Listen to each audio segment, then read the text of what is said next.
Hello guys, magandang araw sa inyo lahat. Ito is Mike Padua at nakatuloy tayo sa pinaka-latest weather analysis ngayong araw po ng Miyerkules hanggang Biyernes, Abril 19 hanggang 21, 2023. At ito po ang ating Tagalog version. Pinaglilikod sa inyo ng Typhoon 2000 in partnership with Naga College Foundation Typhoon Preparedness Center, Abuitis Power, Bank of the Philippine Islands, at ang Avenue Plaza Hotel.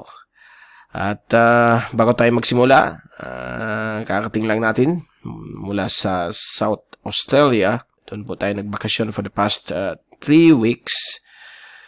At medyo nung nagbabakasyon tayo, may dumaan na tropical depression dito po sa Kabikulan at nagbigay po ng unprecedented na rainfall na umabot po ng almost 500 millimeters sa loob ng 24 oras na nagkaroon po ng mga pagbabaha sa mga low-lying areas. Although kahit nandun tayo ay patuloy natin binibigyan ng updates ng ating mga kababayan dyan sa, dito sa Naga City at sa ibang panig po ng Bicolandia sa epekto po ng bagyong si Amang.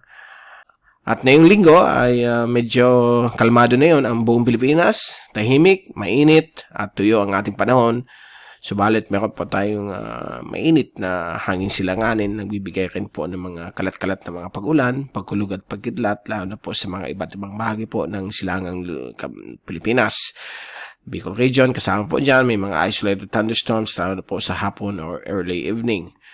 So, ito po yung ating latest na yon sa ating fast animation. So, all clear po ang ating bansang Pilipinas. At dito po sa labas ng ating bansa, meron tayong binabantayan ng another na sama ng panahon. Ito po si LPA92W na namuo sa nakalipas na 48 oras. At ito po ay may formation alert na inilabas na yun ang Joint Typhoon Warning Center ng Guam. Napakalayo po ito sa ating bansa. Wala itong epekto sa Pilipinas sa susunod na ilang araw. Sa mga computer models, ang kanyang tracking po ay patungo po sa Guam area. At inaasahan po itong magiging ganap na bagyo base po sa European at American model at tatahak po patungong Guam. But bago siya dumating ng Guam ay malulusaw po ito dahil po sa pagpasok po ng tuyo na hangin o yung dry air sa kanyang sirkulasyon at baka malusaw po ito balik sa low pressure system. So, yan po ang pinapakita nitong si LPA92W. After paglapit po sa Guam, yung kanyang remnants ay pupunta po sa Pilipinas at babantayin po natin if may bagong development itong si LPA92W kapag naging ganap na bagyo po siya. But nothing to worry, wala po tayong dapat ikabahala, wala po itong threat sa ating bansa. At kung dinigin natin zoom in sa animation, napakaganda po ang sikat ng araw halos sa buong bahagi po ng ating bansa. Subalit po dito, although dito sa may area po ng extreme northeastern Mindanao, sa may Caraga at Dinagat Islands, sa may northern Caraga, kasama po ang Dinagat, Siargao Islands, meron po mga localized thunderstorms sa may Surigao, dulot po yan ng easterlies. At mamayang hapon, may mga kalat-kalat na mga isolated thunderstorms ang posibleng mamuo sa iba't ibang bahagi po ng silangang Pilipinas. At kung tingnan natin yung pinaka-latest wind at pressure forecast for the next 3 days mula sa European model. At bukas po ng hapon, Huwebes, magiging kalmado po at paiba-iba po ang direksyon ng hangin sa gitna at katimugang Pilipinas.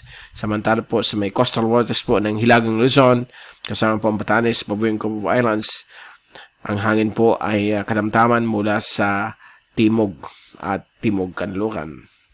Yan po ay dahil po sa isang frontal system, nagkakaroon po yan ng hangin mula sa timog kanluran. At ito po yung namumong bagyo sa may southeast of Guam. At pagdating po ng Biyernes, posible po siya maging isang tropical depression or even a tropical storm habang papalapit po sa Guam.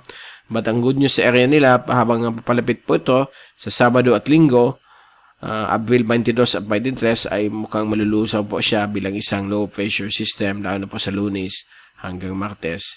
Yung kanyang remnants ay tatahak po patungong dagat Pilipinas. But all eyes tayo dito sa system na ito. If ever may pagbabago po sa computer models sa susunod na mga ilang araw, sana malusaw na po talaga siya. Kung hindi, magbibigay po ito ng pangamba sa Mindanao. So we will let you know in the coming days. So yan po ang ating wind at pressure forecast. Kung tingnan natin yung rain forecast sunod na 3 araw, ang bulk po ng mga rainfall, lalo na po mga localized thunderstorms dahil po sa easterlies ay nakatutok po dito sa may Mindanao, lalo na po sa may northernmost part ng Caraga, sa may Siargao, Dinagat Islands, at dito rin po sa may area po ng Zamboanga Peninsula, may mga inasan po mga localized thunderstorms. At ibang bahagi po ng ating bansa, magkakaroon din po mga isolated rain showers and thunderstorms, lalo na po sa hapon or early evening, dito rin po sa Bicol at Eastern Visayas. At bago tayo magpaalam, ito ang pinakalatest sa Global Tropics Hazards Outlook mula sa Climate Prediction Center ng NOAA. Inisyo po ito kahapon, Abril 18, at ito po ay may validity for the next 2 to 3 weeks para malaman ninyo kung anong mga possible weather systems sa susunod na 2 hanggang 3 linggo. So sa ikalawang linggo, valid Abril 26 hanggang Mayo 2, ay mukhang normal po ang klima sa bansang Pilipinas. Mainit na may mga isolated thunderstorms sa iba't ibang bahagi po ng ating bansa. Pero medyo limitado lamang po ito.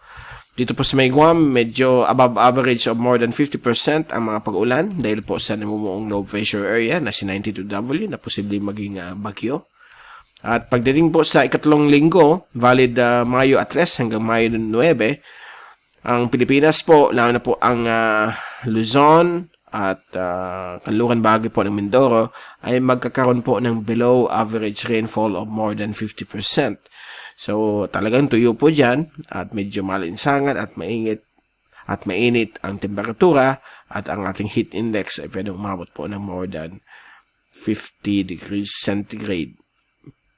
So kailangan po natin uminom ng maraming tubig para kalabanin po ang heat stroke at heat cramps kapag meron po tayong tinatawag na napakainit na panahon.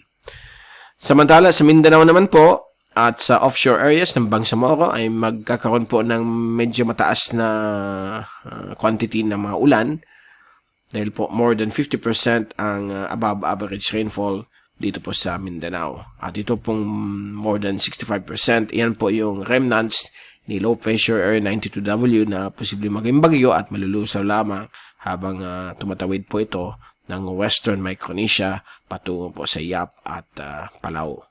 So babantayin natin yan. Sana hindi po mag-re-emerge o mag-re-intensify at hindi po magbago ang computer models.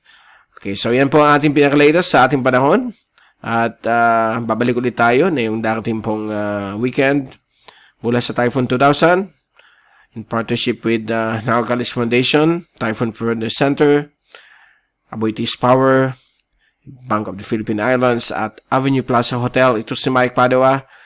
Magandang umaga po sa inyo lahat at maraming salamat po sa pagpanood niyo sa aking channel.